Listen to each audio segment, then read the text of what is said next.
Bueno, a ver.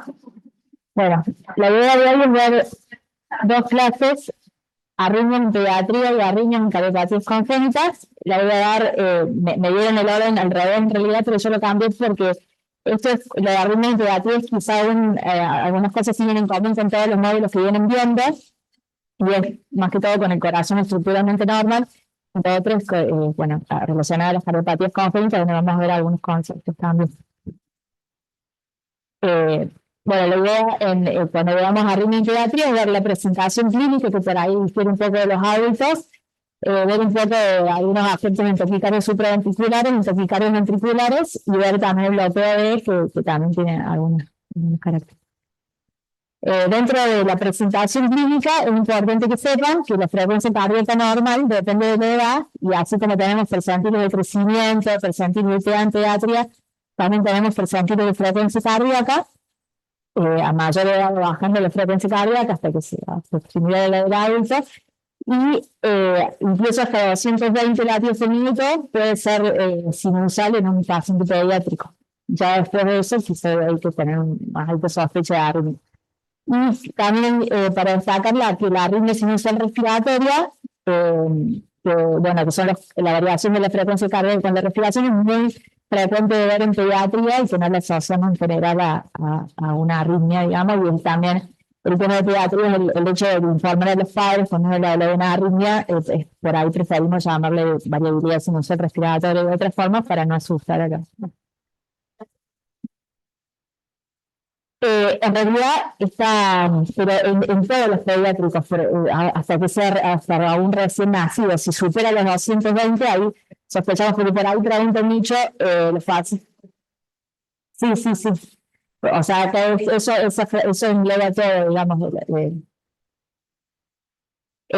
Dentro de las arritmias supraventriculares, la causa más frecuente es las arritmias mediadas por vía accesorias, dentro de lo que está el Wolf-Parkinson-White. en un 67% de los casos, y en la medida que va aumentando la edad del paciente, está como causa la taquicardia por reentrada nodal en un 26%, la taquicardia auricular en un 7%, quizá por ahí relacionada a cardiopatías congénitas, y la taquicardia ectópica de Leigh-Mallet, que es más frecuente en el postquirúrgico, bueno, también está la forma congénita.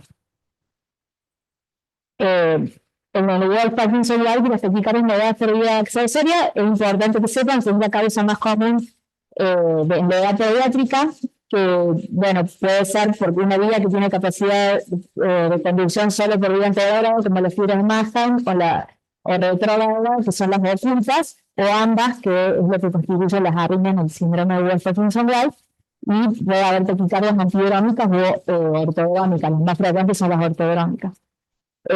Tiene que ver con el origen embriológico, digamos, en el anillo auriculoventricular, que en el Parkinson-White hay las fibras accesorias están en el miocardio, digamos. Entonces, el nodo AD es el único lugar donde pasa el impulso eléctrico y digamos, los anillos constituyen como un aislante eléctrico, pero en el caso de Parkinson-White y las vías accesorias hay como un bypass, y son muy comunes encontrar en el feto, y por eso son las arritmias más comunes en pediatría, y habitualmente tienden a agotarse, digamos, no habitualmente, pero en un alto porcentaje, tienden a agotarse con el tiempo. Y bueno, y ahí les puse un ejemplo de un ecocardiograma fetal, donde vemos por Doppler, cómo podemos medir el día y detectar las arritmias, digamos, un poco fetales. Acá hay un ejemplo de un paciente de 10 días de vida, donde se ve este electrocardiograma, donde se ve el patrón de Parkinson-White, el PR corto, el QRS ancho, la onda delta, y los trastornos de repolarización, y cómo el paciente a los 2 años ya pierde el patrón. Eso es frecuente de ver, pero eso también tiene que ver con la conducta de nosotros, que nosotros trabajamos, generalmente responden bien a la medicación, pero muy frecuentemente dan taquicardias supraventriculares. También puede ser por vías ocultas que no encontremos, pero generalmente es lo primero que sospechamos. Y tienen altas tasas de recurrencia, solo hasta un 70% hasta los 2 años. Pero en un 30% de esos pacientes puede recurrir después a los 7 u 8 años, y hay evidencia de un 40% de la pérdida de conducción anterógrada y retrógrada con el tiempo. Lo que sí hay que tener en cuenta es que en un 20 y hasta dicen hasta un 30% de estos pacientes tienen asociadas cardiopatías estructurales, y es muy importante acá captar, que lo vamos a ver en el módulo que viene, enfermedad de Einstein, transposición congénitamente corregida, que se asocian generalmente a múltiples vías accesorias que son los más riesgos, miocardiopatía hipertrófica, la enfermedad que puede dar este patrón, o asociada a enfermedades de depósito de glucógeno o esclerosis tuberosa. Y la presentación clínica, como vemos, puede ser una taquicardia supraventricular, que son difíciles de detectar en los neonatos, pero también puede ser síntomas de fallo cardíaco por la disincronía, o la forma más grave, digamos, de presentación, que es con fibrilación auricular. Es muy importante hacer una estratificación de riesgo, porque hay una incidencia de muerte súbita de 0,03% y de eventos 70 veces más frecuente que los casos controles. Entonces, bueno, es importante también el tratamiento preventivo. Como en las guías del 2012, que son las más actuales, se estratifica el riesgo del Parkinson-White en si la vía es intermitente o es persistente, ¿cierto? Si es intermitente, el paciente se considera de bajo riesgo y se lo sigue, y en pediatría también se espera más o menos hasta los 7 u 8 años, que quizás pueda agotarse la vía. Y en el caso de que la preexcitación sea manifiesta, se hace una prueba de esfuerzo, y si hay una pérdida clara del patrón de preexcitación, como se ve en ese electro, se considera que el paciente es de bajo riesgo según la guía. Y en el caso de que no la pierde, se hace un estudio invasivo electrofisiológico y se mide el mínimo RR en fibrilación auricular o haciendo estimulación atrial, el mínimo RR, que es el periodo refractario de la vía accesoria, ¿no es cierto? Si es menor a 250, se considera que el paciente puede beneficiarse de la evaluación, y si es mayor, según la localización y las características del paciente, el resto digamos, la ocupación del paciente, si el paciente hace deporte y todo eso, se considera hacer la ablación, al igual que si es inducible la taquicardia supraventricular. Pero hubo un artículo en el 2018 que todavía no está reflejado en las guías, que habla, que fue un estudio retrospectivo multicéntrico, que tomó a 912 pacientes, y eran 96 de esos pacientes que eran los casos en los que habían tenido un evento de riesgo de vida, menores de 21 años todos, con diagnóstico de welfare funcional previo. Eso se tomaba de los pacientes que habían tenido muerte súbita abortada, FA excitada, o que tengan el RR menor en FA excitada menor a 250, sumado al compromiso hemodinámico 5 por convulsión. Si los comparo con pacientes control, en 816 pacientes control con síndrome de Welfare-Parkinson-White, y se vio que en los grupos no hay diferencias significativas en cuanto al haber tenido una taquicardia supraventricular, o sea que no es un marcador de riesgo de eso, o no lo deberíamos considerar, o deberíamos hacer más estudios. También que el tiempo del RR menor en FA, se vio que el promedio, o sea, el menor a 250 era más frecuente en los pacientes que tenían más riesgo, pero incluso había algunos pacientes que tenían hasta cerca de 400 y eran de riesgo de habían tenido el evento, y que el evento se produjo en un 10% de los casos en pacientes que estaban haciendo actividad física, pero el resto no. Entonces, bueno, eso plantea varias cosas de decir, si realmente protegemos a los pacientes que no les dejamos hacer actividad física, si es suficiente, bueno, lo que encontraron como variables de eventos, digamos, independientes, es lo que habíamos dicho, que donde hay diferencia significativa es en los tiempos cuando se hace el estudio invasivo de la FA preexcitada, de menos de 0, de FA, perdón, de la capacidad de conducción de la aurícula al ventrículo en FA, digamos, de menos de 250, la presencia de malformación de Epstein en más de una vía accesoria, y la posibilidad de inducir fibrilación auricular en el estudio electrofisiológico. O sea que, bueno, el estudio electrofisiológico es importante para valorar el riesgo en los pacientes, digamos. Pero, ¿cuál es el tema? Que en pediatría el procedimiento electrofisiológico no es el mismo que en el adulto. Tenemos, además de las complicaciones, tenemos otro tipo de complicaciones por diferencias técnicas, los accesos vasculares, que generalmente son más pequeños y necesitamos catéteres de menos French.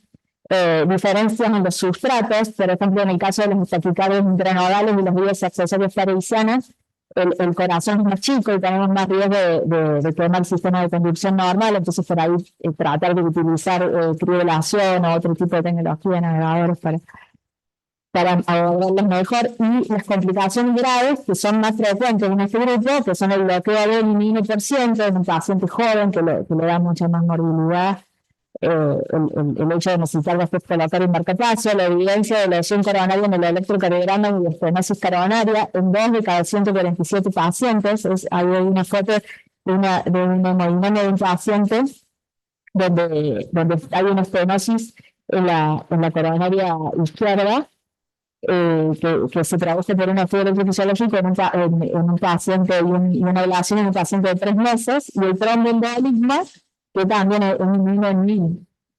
Entonces, en pediatría a nosotros nos importa el tamaño del paciente, además del riesgo de la arritmia propia, ¿sí? Acá, bueno, hay algunos ejemplos de algunos electros como para que repasemos. No sé si a ustedes les gusta escribirlo o quieren que lo veamos. Pero este es un caso de un paciente de 11 años que no tiene cardiopatía estructural, donde vemos, bueno, un electrobasal. Bueno, no sé si alguien quiere hablar, pero bueno, vemos la presencia de la onda del PR corto, la onda delta, los trastornos de repolarización con una imagen de bloqueo de rama izquierda, y bueno, acá había una localización medial, septal, septal derecha, digamos, se parece la vía medial. Y este es un paciente que está en taquicardia supraventricular, y si se acuerdan cuando vieron el módulo de taquicardias supraventriculares, si quieren describir esa arritmia, si alguien quiere describir en base al RT y el PR. Acá viene una taquicardia de QRS angosto que tiene el PR que parece corto y parece incluso que hay como un infranivel en las derivaciones inferiores y hay una CDR, un bovino, o una onda P, puede ser, nosotros medimos de la misma forma, más de 70 milisegundos o menos, y este es el electrobasal del paciente, entonces el paciente puede tener una taquicardia ortogrónica, o una taquicardia intranodal. Acá hay un paciente de 7 años sin cardiopatía estructural y ahí dice el electrobasal del paciente y el electro en taquicardia. El paciente se vino por palpitaciones. No sé si alguien quiere escribir, pero lo que se ve es un electro que parece normal, pero tiene una T que es un poco diferente al ritmo sinusal. Quizá el F es parecido, pero es alta. Y él, donde tiene la arritmia, el RP parece más bien más largo, parece una taquicardia auricular. Y este es un paciente con síndrome de Down, que sale de un respiratorio de cirugía cardiovascular, donde se ve también esa taquicardia de QRS angosto con disociación a ver, y más ventrículos que aurículas, este es el típico jet. Nosotros tenemos muy común en los postoperatorios por la inflamación, por las catecolaminas, la fiebre, la anemia, que generalmente se trata tratando de disminuir tróficos, utilizando drogas que tratan de bajar la frecuencia cardíaca como la desmetonidina, y en el caso que no responda, hacemos programas de modarona o la hidrobaína, y si no, bueno, se puede hacer una capacidad auricular. Este es un paciente de 9 años que tiene como antecedente dilatación de ventrículo izquierdo, tiene fracción de eyección de 48, que tiene taquicardia que es incesante, que si alguien lo quiere describir, pues no quiero, pero como si alguien quiere, pero si ven, bueno, hay conducción en uno, pero el RT parece largo, y bueno, me di cuenta cuando realmente me faltaron las caras inferiores, las derivaciones de cara inferior salvo de pero está negativa la P, y bueno, y esta parece una taquicardia que puede ser de tres tipos, puede ser taquicardia auricular, taquicardia por entrada intranodal, atípica rápida lenta, o una taquicardia de pulmón, que generalmente son incesantes y que generan insuficiencia cardíaca en pediatría, y que la frecuencia cardíaca no suele ser muy alta y son fáciles de reproducir. Este es un paciente de 3 días de vida que no tiene cardiopatía estructural, que bueno, que tiene esta arritmia, donde no se ve una línea de base clara, digamos, se ve esas ondas de serrucho que ustedes están muy acostumbrados a ver, nosotros la vemos en neonatos de vez en cuando, y en algún otro pediátrico que quizá tenemos que descartar también canalopatías. Y bueno, se ve un flatter, que generalmente en los pacientes neonatos requieren cardioversión para revertirla y no se asocian a cardiopatía estructural. Bueno, dentro de las arritmias ventriculares, a veces el diagnóstico diferencial en pediatría es más difícil porque no son de QRS tan anchos, porque también el QRS varía con la edad.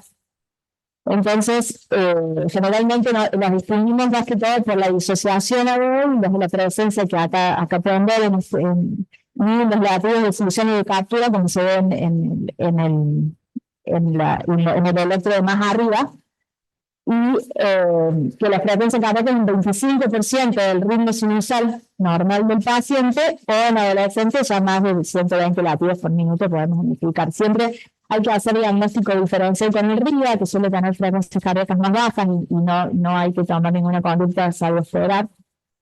En general no se medican, y las extrasístoles ventriculares, que bueno, suelen ser, ya les voy a mostrar benignas y no asociarse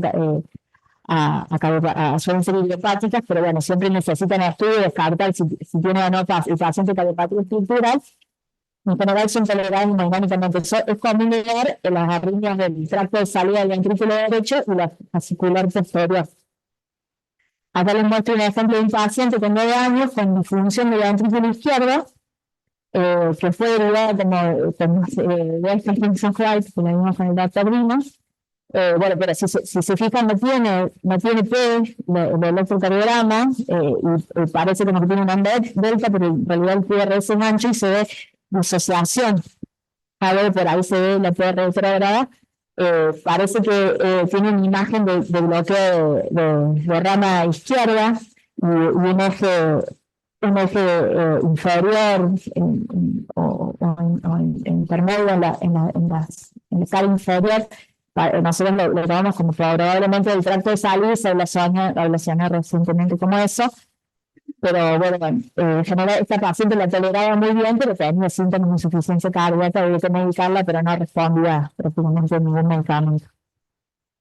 Y este paciente, que hemos tenido 2 casos, que es un paciente de 11 años, sin cardiopatía estructural asintomática en un chequeo escolar, con este electro, donde vemos en B1, acá esto no es muy característico, pero tendría que tener una imagen de bloqueo de rama derecha, ¿no? Y un eje inferior, si ven B1 y B2, un eje a la izquierda.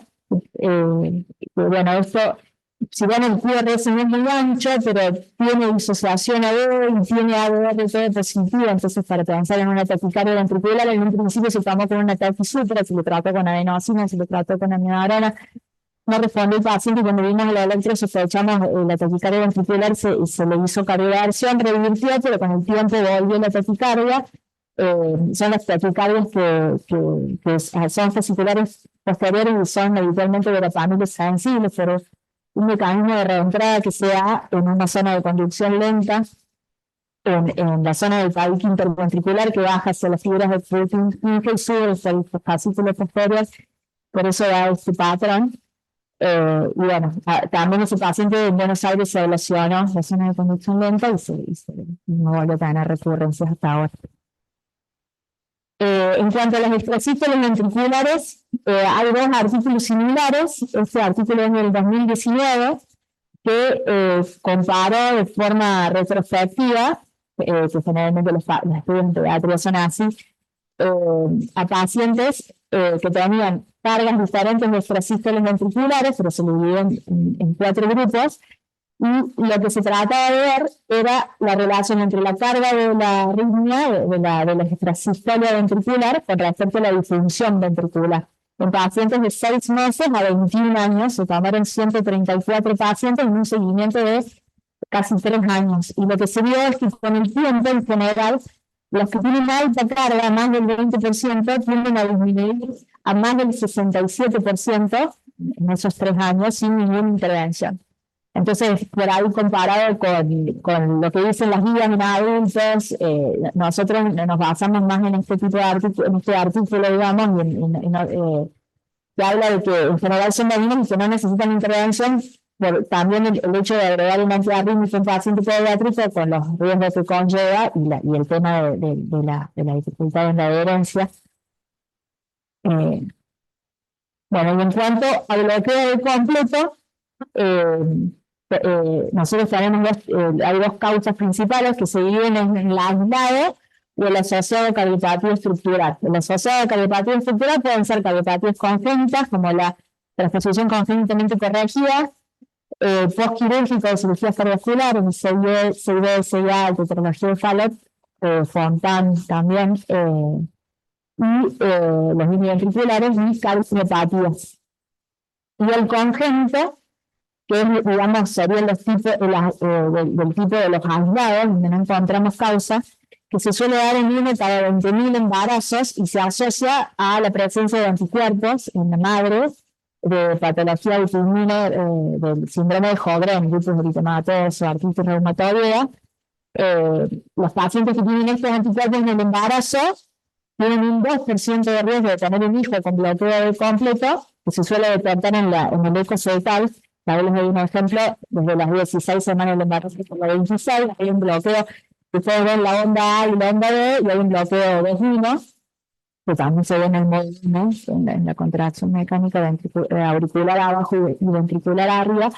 Y si la paciente ya tiene un hijo con bloqueo B, tiene un riesgo del 15% de tener un segundo hijo.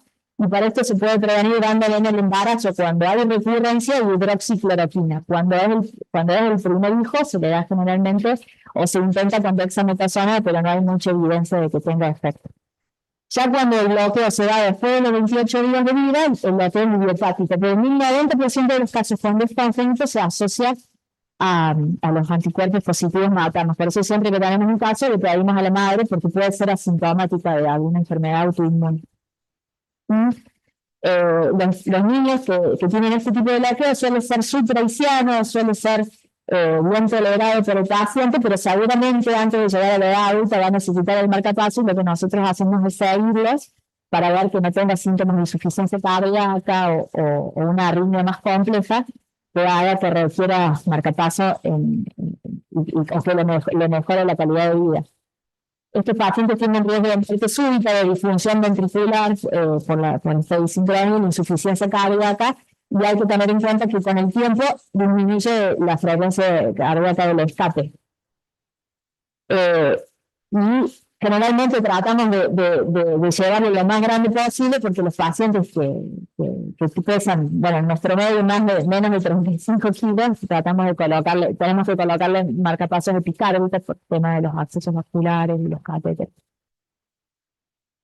¿Cuáles son las indicaciones según las guías, el consenso de la SAC de marcapasos en el bloqueo B completo? Clase 1, en el paciente que está sintomático, a veces es muy difícil de valorar porque son pediátricos y no se pueden hacer pruebas funcionales y bueno, es poca la actividad, pero nosotros nos fijamos mucho en el crecimiento, bueno, en las intercurrencias respiratorias, y la comparación después con los pacientes de la misma edad.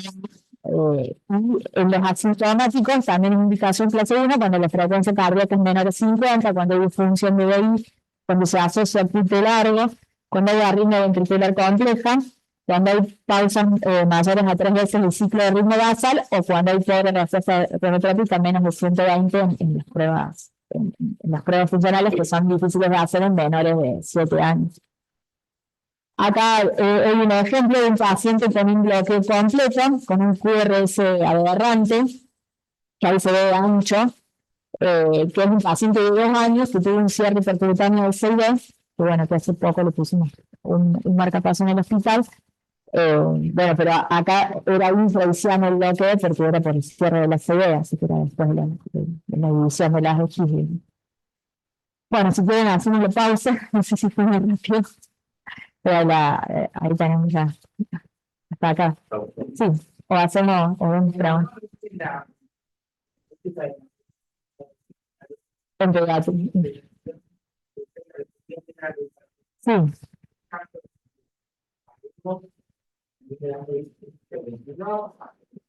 Sí, generalmente sí. Generalmente sí. Lo que hacemos nosotros en los pacientes pediátricos, generalmente no podemos probar con drogas nuevas ni drogas.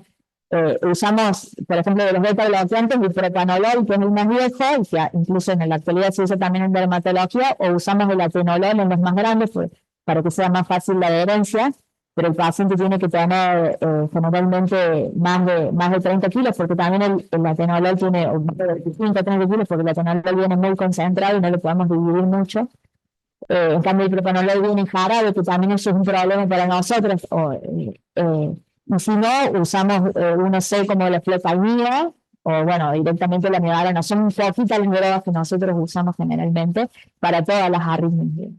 Y generalmente sí tratamos de empezar con los beta-bloqueantes y los usamos hasta al año o a los 2 años, porque sabemos que las recurrencias ahí son hasta un 70%, pero después, y a veces tenemos mucha dificultad en hacer el holter a los pacientes.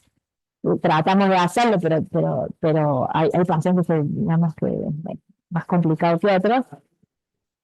Claro, pero damos el tratamiento preventivo si tuvo un episodio documentado, porque también es muy difícil para los padres detectar la arritmia del paciente. Tienen que estar pendientes de la frecuencia cardíaca, los entrenamos para medir y todo, pero es difícil para ellos detectarla, porque también por llorar puede tener la frecuencia alta, Si los síntomas que puede tener el paciente menor de 2 años no va a decir que le late rápido el corazón. Entonces, bueno, los pacientes que tenemos el registro y que sabemos que tuvieron, los tratamos hasta los 2 años, hasta que...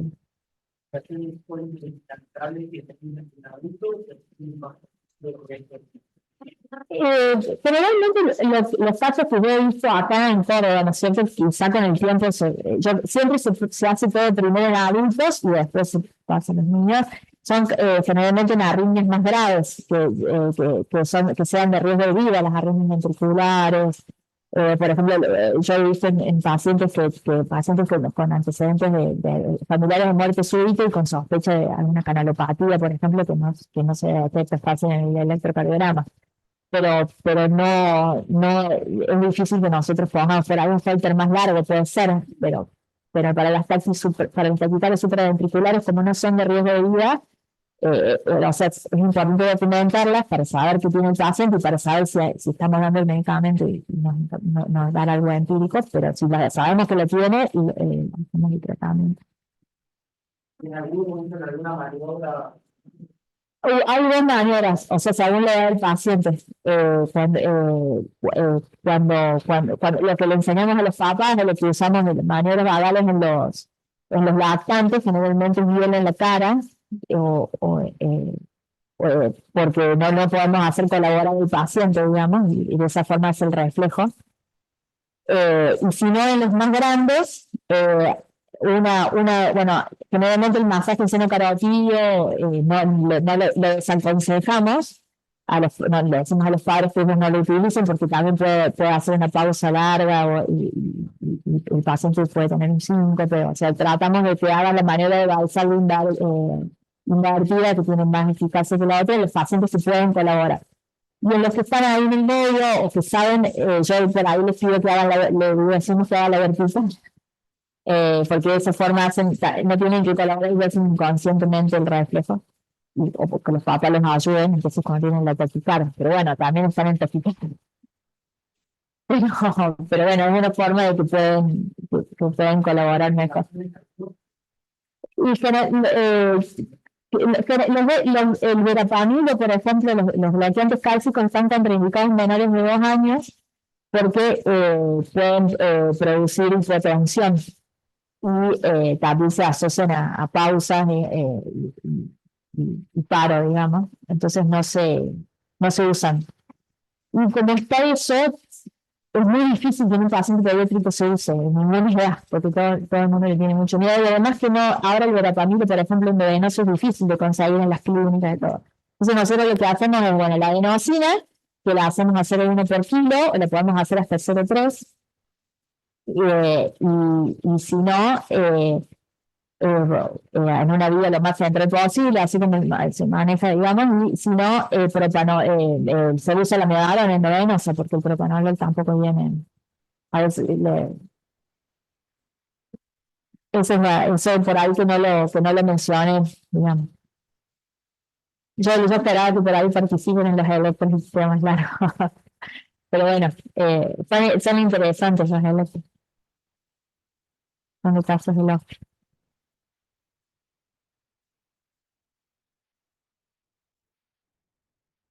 ¿Seguimos con la otra? Seguimos con la otra, si quieren. Que es como por ahí más pesado en concepto, digamos, pero la idea es tratar de explicarles un poco las cardiopatías congénitas para que entiendan las arritmias un poco. Bueno, la idea es ver entonces un poco de epidemiología de las cardiopatías congénitas, la anatomía del sistema de conducción, así en grandes rasgos. Hay las arritmias supraventriculares y ventriculares, y dentro de esto estoy como echando las cardiopatías congénitas porque también tiene que ver el tipo de cardiopatía, las arritmias que tiene. Y los dispositivos, algo de dispositivos en cardiopatías congénitas. Bueno,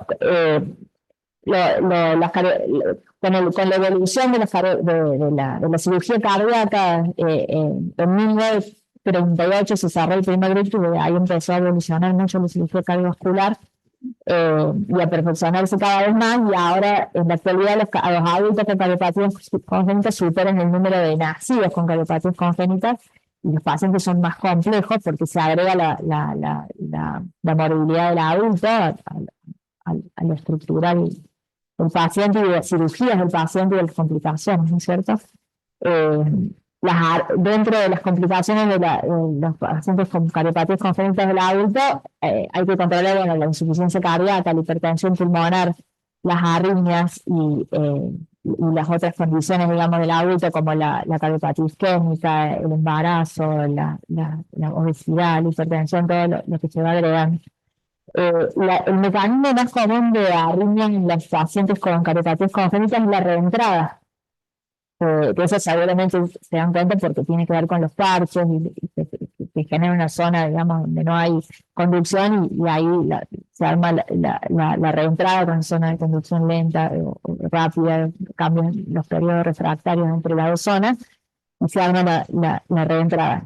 La prevalencia de las arritmias y las cardiopatías congénitas es del 18%, tanto de taquicardias supraventriculares como ventriculares, y tiene que ver con la anatomía cardíaca, con las cirugías que generan escaras, parches, digamos, la cicatriz por el abordaje de los parches, los conductos que implican ventriculotomías, la anatomía intrínseca del paciente que puede tener riesgo de tener vías accesorias, los cambios hemodinámicos que puede haber, digamos, con el tiempo, como la hipoxia, la sobrecarga de presión y volumen, la disfunción, factores genéticos propios del paciente, la edad y comorbilidades, como hablamos recién, que se agrega por la edad. Bueno, como dijimos, una población creciente de difícil estratificación porque es muy heterogénea, las diferentes cardiopatías congénitas, digamos, las diferentes cirugías, la evolución, y tiene mayor tasa de complicaciones. Generalmente lo que hay que tener en cuenta en este tipo de pacientes es que necesitan un equipo médico para tratarlos con entrenamiento como específico y la tecnología adecuada para abordarlos con navegador 3D, ecocardiograma intracardíaco, mapeo multipunto, catéteres irrigados, criogelación, sensor de contacto, o sea, para tener el mejor abordaje posible. La anatomía del sistema de conducción en las cardiopatías congénitas está alterada, muchas, digamos, más que todo las que tienen que ver con la alineación de los septos interauriculares y la alineación también del ventrículo, de los tractos de salida y las trabéculas.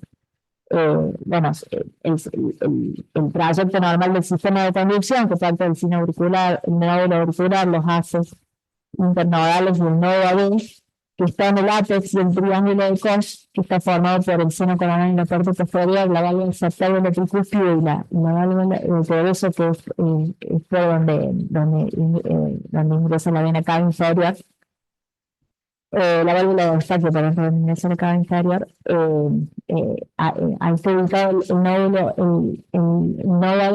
y hay una porción penetrante que va desde el ápex de ese triángulo y va a la rama izquierda y la rama derecha que tiene como un trayecto intramiocárdico y se va al músculo peculiar posteromedial, que es donde está la banda moderadora. Bueno, ahora vamos a ver algunas patologías donde cambia el sistema de conducción, o por ahí cuando hay una CIB, el sistema de conducción pasa por un lugar diferente, porque donde hay la CIB justamente está el trayecto que no está, pero el sistema de conducción se conserva. Entonces el cirujano tiene que tener en cuenta cuando lo aborda por dónde teóricamente pasa, porque es imposible ver el sistema de conducción. Cada patología tiene asociada estadísticamente más frecuencia de las diferentes arritmias.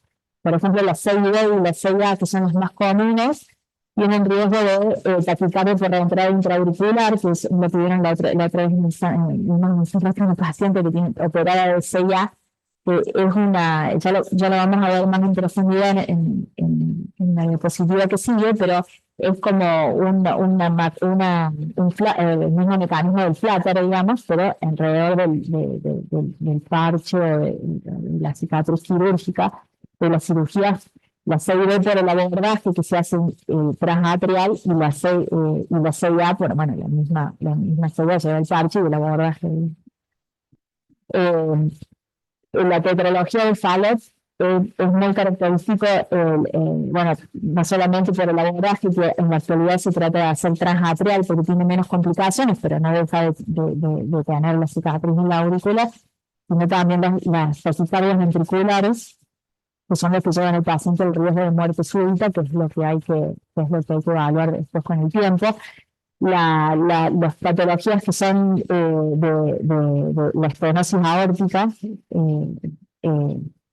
se asocia, o sea, tanto que sea supraórtica, valvular, se asocia a fibrilación auricular, más aún que en la población general, y por los cambios hemodinámicos a ritmo ventricular.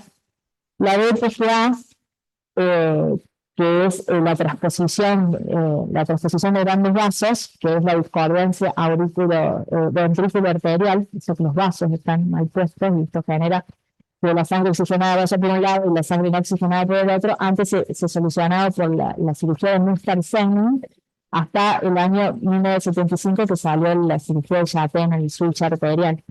Y en este grupo de pacientes se coloca un deflector, que yo les voy a mostrar más ejemplos, para que dirija la sangre desde las cavas hacia el lado izquierdo. Y esto genera la colocación de parches, la disfunción del nódulo sinusal o en una cirugía con mucha morbilidad en arritmias. Que actualmente ya no se usa. El canal AB, por la posición del sistema de conducción, especialmente si la CIB del canal AB, si el canal AB tiene una CIB que es el tracto de entrada, el sistema de conducción se hace más posterior, pero si la CIB tiene extensión perimembranosa, ahí puede haber más riesgo de bloqueo AB.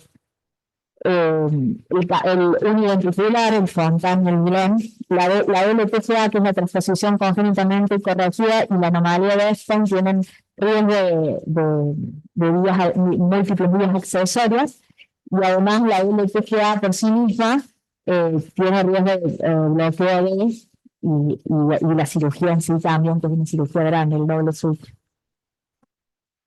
Esta es una taquicardia que se relaciona a los pacientes con cardiopatías congénitas del adulto, que es la taquicardia perroventricular intraauricular, que esa es la sigla en inglés, que es un circuito macrorentrante que, a diferencia del flutter, es el que se asocia a cardiopatía estructural. Está relacionado a tirotomía, los sitios de canulación a nivel de las cavas, y puede haber múltiples circuitos. Generalmente, nosotros en pediatría no lo vemos, pero con los años aparece. Por eso se cree que tiene que ver con el remodelamiento auricular y el cambio en las velocidades de conducción que hace que se perpetúe la arritmia. Y en los mayores de 50 años aparece casi en el 40% de los casos. Generalmente es como el flutter, pero tiene ciclos largos y tiene una conducción AB 1-1, entonces da bastante taquicardia. Una taquicardia de frecuencia con conducción 1-1 de riesgo. Y las complicaciones tromboembólicas son similares al flutter. O sea, en estos pacientes hay que tener en cuenta hacer los protocolos de anticoagulación de la misma forma que en el flutter.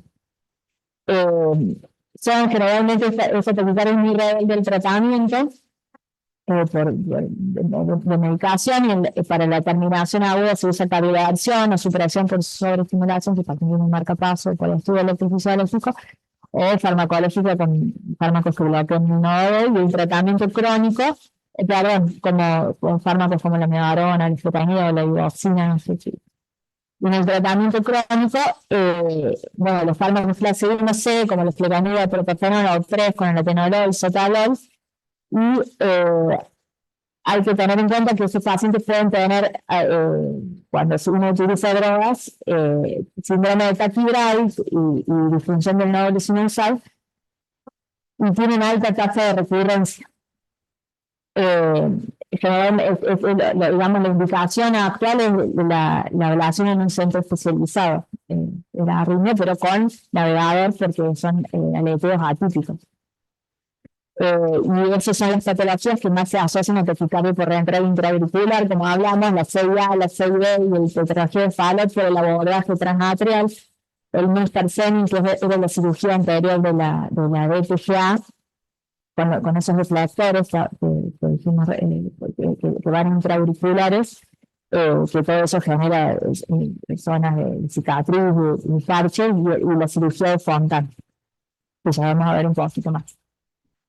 Dentro de las taquicardias por vías accesorias, en los pacientes con cardiopatías congénitas, la anomalía de Einstein tiene un 20% de riesgo y la transposición congénitamente corregida, cuando tiene la misma, la anomalía de Einstein es un fallo en la delaminación a nivel del desarrollo en el feto, el corazón, donde la válvula septal y posterior del epicúfide está más apical de lo normal.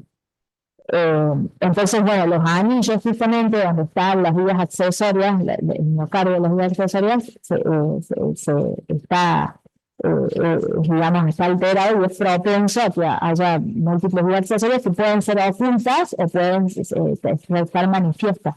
Acá, por ejemplo, hay un electrocardiograma de un paciente con una anomalía de Einstein donde tiene una vía manifiesta en el electro, pero suelen tener arritmias que son de vía accesoria de riesgo, porque justamente tienen múltiples vías accesorias, como vimos en el artículo de antes, que son las de más riesgo de eventos. En la transposición congénitamente corregida es la LTGA, pero se prefiere en la actualidad llamarle transposición congénitamente corregida porque es más fácil de distinguir de la DTGA. En este caso lo que se produce es que la sangre que viene oxigenada por medio de la vena pulmonar pasa a la aurícula izquierda, y de la aurícula izquierda por la válvula tricúspide va al ventrículo, que es congénitamente o anatómicamente derecho, pero que es congénitamente derecho, pero que está anatómicamente a la izquierda. Y de ahí sale la aorta. Entonces, digamos, está congénitamente corregida porque la sangre, el flujo, digamos, de hemodinamia, la sangre oxigenada finalmente que viene de las venas pulmonares va al sistémico, pero el problema es que el ventrículo derecho es el que tiene que soportar la circulación sistémica. Entonces, con el tiempo, estos pacientes suelen desarrollar insuficiencia cardíaca. Además, esta es una patología compleja porque la mayoría de las veces no es aislada, se asocia en un 80% CID, se asocia a dextrocardia, se asocia a anomalía de Einstein, por eso es que tiene riesgo también de múltiples vías accesorias, se asocia muy frecuentemente. El lado derecho, digamos, está el ventrículo izquierdo, que tiene que asumir la sangre no oxigenada, pero que suele tener, digamos, eso no le genera problema del ventrículo izquierdo, pero suele asociarse a estenosis pulmonar, y con eso también con el tiempo eso progresa, y también el paciente puede requerir cirugía, que es el doble switch arterial, en una cirugía muy grande. Digamos, generalmente el paciente tiene insuficiencia cardíaca cuando llega a esa intervención. Y no solamente se asocia, como dijimos, a múltiples vías accesorias, sino que en la transposición congénitamente corregida puede haber dos nódulos a ver. Uno que está anterior, relacionado más a la válvula mitral, y otro que está relacionado más al triángulo de Koch, inferior a la CID, ahí en el parche de CID, y los dos tienen propiedades de conducción diferentes. Entonces, bueno, eso suele generar también arritmias por reentrada, y también el hecho de tener una transposición congénitamente corregida hace que el paciente tenga un riesgo de 5% anual de bloqueo. O sea que, bueno, esta patología se asocia a muchas arritmias por sí misma.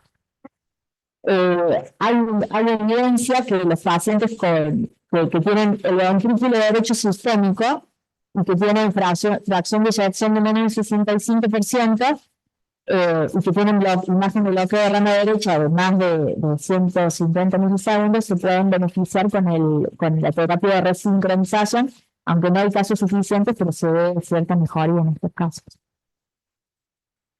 La fibrilación auricular en los pacientes con cardiopatías congénitas aumenta respecto a la población general, generalmente relacionada al lado izquierdo, la patología de válvula aórtica, a la mitral, al corazón univentricular, a las comunicaciones interauriculares grandes, y el tratamiento es el mismo, es estándar de las vías, control de frecuencia, de ritmo, el aislamiento de venas pulmonares, y estos pacientes los pacientes con cardiopatía congénitas pueden tener reintervenciones, y bueno, entonces por ahí, para tener más eficacia, se puede hacer la cirugía de Mace, aprovechar el procedimiento.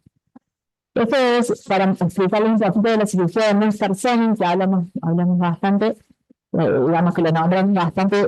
Lo que les muestro ahí es una BTFA, que es una transposición de grandes vasos, donde el paciente nace con las dos venas pulmonares que eran en la aurícula izquierda, de ahí va al ventrículo izquierdo, pero sale de ahí la arteria pulmonar, o sea que toda la sangre oxigenada está del lado izquierdo del corazón, y la sangre no oxigenada, por las venas cavas del ventrículo derecho y sale de ahí a la aorta, va del lado izquierdo. Sí o sí, el paciente que tiene así con esto sobrevive si tiene un ductus y una CIA, y si no, se la podemos generar fetal o con eso, pero lo necesita para vivir.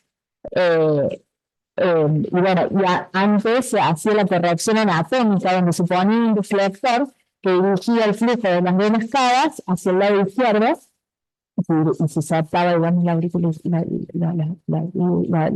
izquierda hacia el lado derecho, y esto generaba múltiples parches, y un riesgo muy alto de disfunción del nódulo sinusal, porque justamente en las cavas que se dirigen, o sea, donde está el nódulo sinusal epicárdico, en la zona de la cava superior, un 60% de estos pacientes tenían disfunción sinusal a los 20 años, arritmia auricular en 24% de los 20 años, y disfunción ventricular, bueno, por los cambios hemodinámicos y riesgo de muerte súbita. Desde 1975 surgió la cirugía de Jatten, que es el switch arterial, donde los tractos de salida se cambian y se pone se intercambian y se pasa a la pulmonar por la manera de Lecomte por delante de la aorta, y se translocan las coronarias. Esta corrección es más fisiológica y tiene menos riesgo de arritmia, sí tiene riesgo de otras patologías. ¿Sí? La cirugía de Fontan-Kreiser es una cirugía que se utiliza para los pacientes que son univentriculares, pacientes que nacen con atresia tricúspide, atresia pulmonar, con séptimo intacto, un ventrículo derecho chico, o atresia pulmonar también con desbalance. Bueno, son cada vez más indicaciones, donde lo que se hace es colocar un bypass que va desde las venas cava superior, primero en el glande, y inferior en el Fontan-Kreiser, hacia la arteria pulmonar. Entonces deja de ser bomba el lado derecho del corazón, y digamos, tiene un flujo pasivo, y el corazón univentricular, que no es el paciente dominante, y todo el corazón, digamos, es la bomba del paciente. Pero bueno, esta cirugía tiene 50 años de evolución, tiene un 60% de sobrevida en la actualidad, pero las complicaciones, bueno, el riesgo de muerte súbita, las arritmias auriculares por macrorentada, que suelen ser mal toleradas, la disfunción del nódulo sinusal, que eso también es muy importante saber los pacientes estos con Holter. Antiguamente, o antes, el Fontan clásico era con la misma aurícula del paciente, se utilizaba o sea, las cavas se unían a la arteria pulmonar con la misma aurícula del paciente, pero actualmente lo que se usa es un tubo extracardíaco, y eso disminuye el riesgo de arritmias de los pacientes que tienen arritmias graves. Una de las soluciones es la reconversión a la cirugía modificada, digamos, con el túnel lateral o el tubo extracardíaco. Y bueno, en el caso de que suelen necesitar reintervenciones, pueden aprovecharse y hacerse la cirugía de MEX, que tiene menos riesgo de recurrencia. Y en estos casos es importante señalar que como las venas cavas están abocadas a la pulmonar, los catéteres endocavitarios, digamos, acá no los podemos utilizar, usamos catéteres siempre epicárdicos para los dispositivos. La tetralogía de Fallot, bueno, digamos, son 4 malformaciones, pero hay que acordarse solamente una, que es la fisiopatogenia, que es la desvío entero superior del septum conal, que es la zona donde están los tractos de salida de la aorta con respecto a la pulmonar, y esto produce estenosis de la pulmonar, el acaudalamiento aórtico y la CID por el mismo acaudalamiento aórtico que la aorta se posiciona más anterior, y por la misma estenosis pulmonar la hipertrofia del ventrículo derecho. Para operar estos pacientes, antes se utiliza, o sea, en realidad según la gravedad del paciente, porque hoy en día también antes se utilizaba en todos el parche transanular, que es un parche que iba en el tracto de salida de la arteria pulmonar, y que, bueno, no se queda así, no hay válvula, digamos, pulmonar. Entonces, con el tiempo se genera una insuficiencia pulmonar que va progresando, va dilatando el ventrículo derecho, va dilatando la misma arteria pulmonar, y todo es un círculo vicioso que genera sobrecarga de volumen, fibrosis en el ventrículo derecho y arritmias, ¿sí? Además de que antes a los pacientes se los abordaba por ventriculotomía. Actualmente se usa la periotomía en los pacientes que son Fallot, que son más bien rosados o que no son tan severos. Se trata de preservar el anillo pulmonar dilatándolo con bujías, o también se le coloca, se les hace reconstrucciones de válvulas, pero eso, bueno, eso hace 20 años, entonces tampoco conocemos bien la evolución de estos pacientes que estamos siendo más conservadores. Pero bueno, la fibrilación auricular por el tipo de abordaje tiene más riesgo de tener flutter, que son, como dijimos, los taquicardias por la entrada intraauricular, o alrededor de la válvula tricúspide y vena cava inferior, que son flutter atípicos, y arritmias auriculares, y el Fallot, que es la cardiopatía senosante más frecuente, que hay más número de pacientes, está el riesgo de la muerte súbita, que tiene que ver con esto del riesgo de tener taquicardia ventricular, que suele ser taquicardia ventricular monomorfa, que es del 10% a los 20 años. Los factores de riesgo en el FONTAN para muerte súbita se han estudiado, digamos, y es lo que se trata de hacer tablas de estratificación para tomar la conducta y llegar antes, digamos. Dentro de los factores de riesgo, uno muy importante que se acuerden es el QRS mayor de 180 y la progresión. Generalmente uno en los controles va siguiendo a ver si se va ensanchando el QRS en los controles, y eso es lo que hace que tenga, sospechamos, más fibrosis, más riesgo de tener taquicardia ventricular. La edad mayor, el hecho de haber tenido una cirugía con parche transanular, siempre en los pacientes con cardiopatías congénitas es muy importante conocer los antecedentes del paciente, cuáles fueron los abordajes, qué tipo de técnicas se utilizó, dónde se colocaron los parches, porque tiene que ver mucho con el mecanismo de la arritmia. La presencia de insuficiencia tricuspida, que es lo que da la presión alta en el ventrículo derecho, y por la estenosis pulmonar, la dispersión del QT con heterogeneidad de repolarización, la presencia de extracístoles ventriculares, el bloqueo AV, que también se ve en estos pacientes, la presión del bebé y la función del bebé. Acá también juega un rol la resonancia magnética para evaluar a los pacientes, y el hecho de poder operarlos a tiempo si necesitan otra intervención para que deje de dilatarse el ventrículo derecho. Actualmente todos estos factores de riesgo son muy similares a los factores, a la tabla que usamos nosotros para después de decir si el paciente necesita un cambio de válvula, o una válvula pulmonar que se puede colocar por vía percutánea.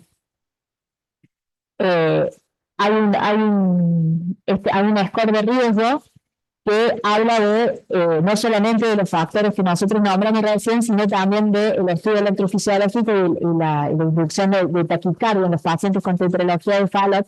Y en este score de riesgo vemos que los que tienen un puntaje de más de 3 tienen un 4% casi de choques apropiados de CDI. Entonces, bueno, es importante y se hacen cada vez más estudios para ver cómo valorar el riesgo en estos pacientes que tienen un altísimo riesgo de muerte súbita. Y esto, bueno, es el último slide que habla de las indicaciones del resincronizador, que bueno, que son las mismas que utilizan en los adultos, pero lo que les nombré recién de la LTGA, o la transposición congénitamente correctiva, cuando el ventrículo es sistémico, o hay otras patologías que también nos llevan a tener que usar el ventrículo derecho como sistémico, como la cirugía de Monster-Senning que vimos recién, o pacientes, por ejemplo, con Fontan, que su ventrículo dominante es el derecho, etcétera. Puede ser el resincronizado cuando tiene la fracción de menos de 35, clase funcional menor de 2 y un QRS con bloqueo de rama derecha de más de 150. Eso es lo último. Ni siquiera quisieras. Nada. Bueno, no sé si tienen preguntas. Es complejo, son muchos conceptos, pero la idea era explicarles un poco la patología para entender un poco las arritmias.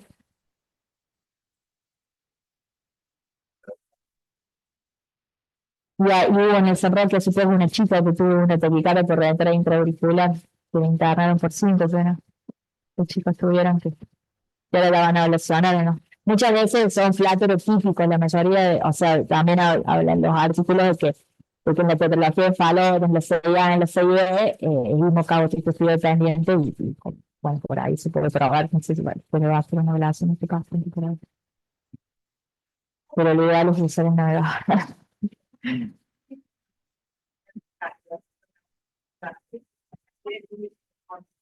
Es por kilo, sí, pero se usa por kilo. Creo que eran 10 joules por kilo, 1 joule por kilo, ¿no? 1 a 3 joules por kilo, claro, sí.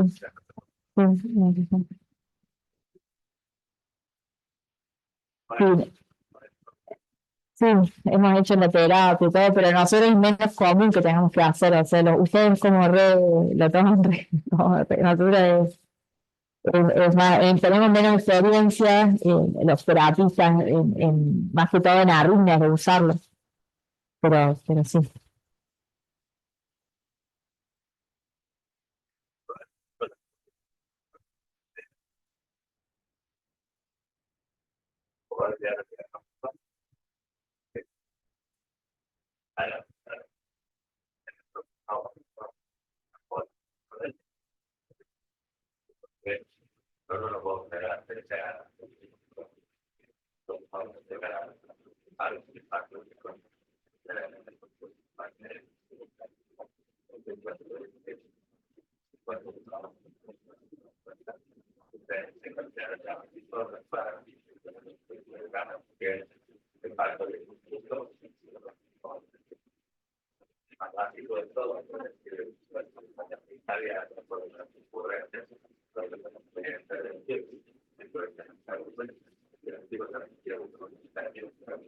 O la frecuencia, los PR, todo es contable, digamos, con la TAF.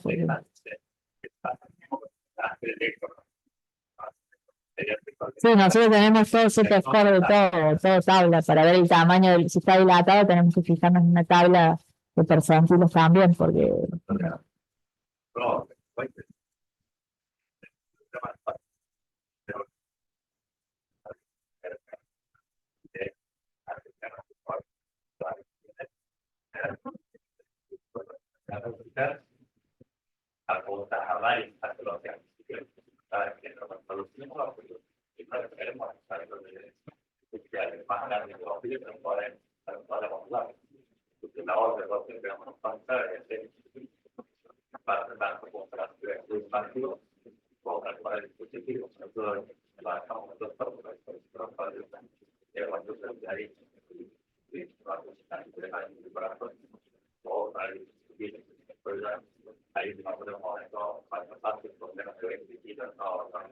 queda acá, sí.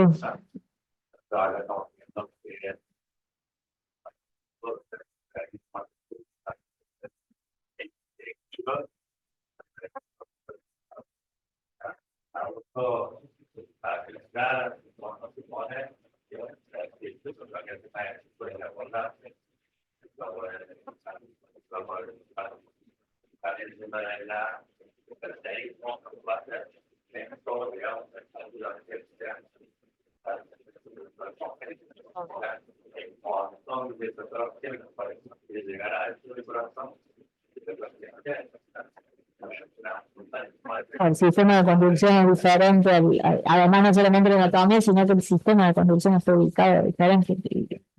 Sí.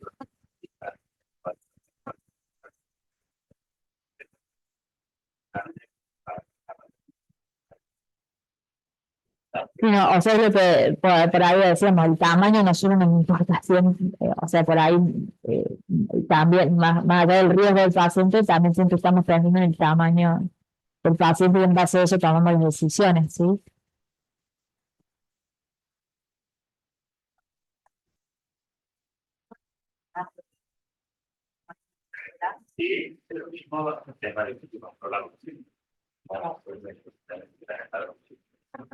Mm.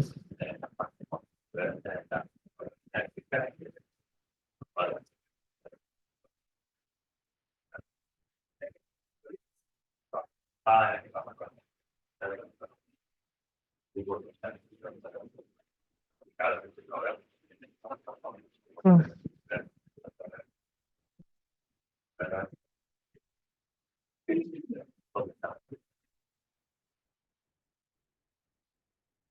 Mm.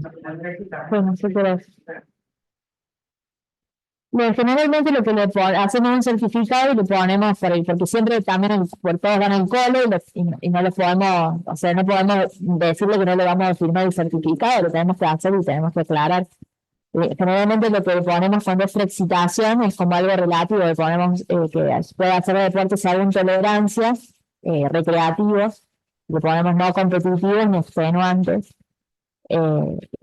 Bueno, pero también depende de la tolerancia del paciente, porque si el paciente es muy competitivo, a veces, bueno, echarle un poco de más, pero sí, tratamos de que no hagan deportes federados, y si es eso, es como ponerlo en la escala de riesgo, por ejemplo, en el caso de las vías accesorias, de decir, bueno, si el paciente quiere seguir haciendo deporte, eh, valoramos la prueba de esfuerzo, si desapareció o no la vía, pero tampoco eso nos da mucha información según los estudios, pero si el paciente es deportista, quiere hacer tiene mucha intención, digamos, de hacer deporte, lo valoramos más seriamente para hacer la evaluación antes.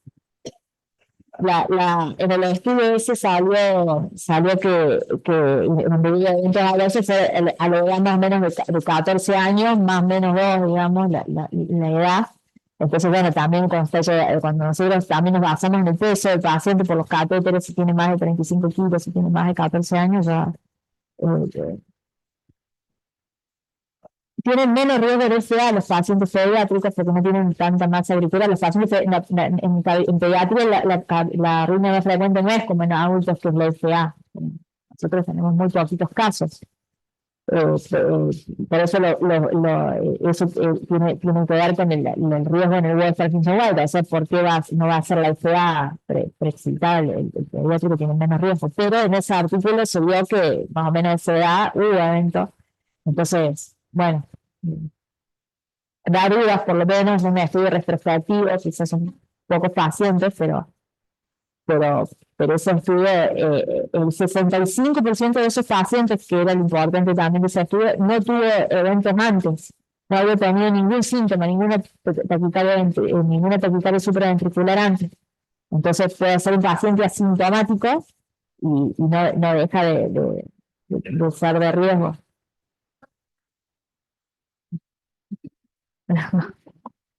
No sé qué, capaz de movemos mucho menos, pero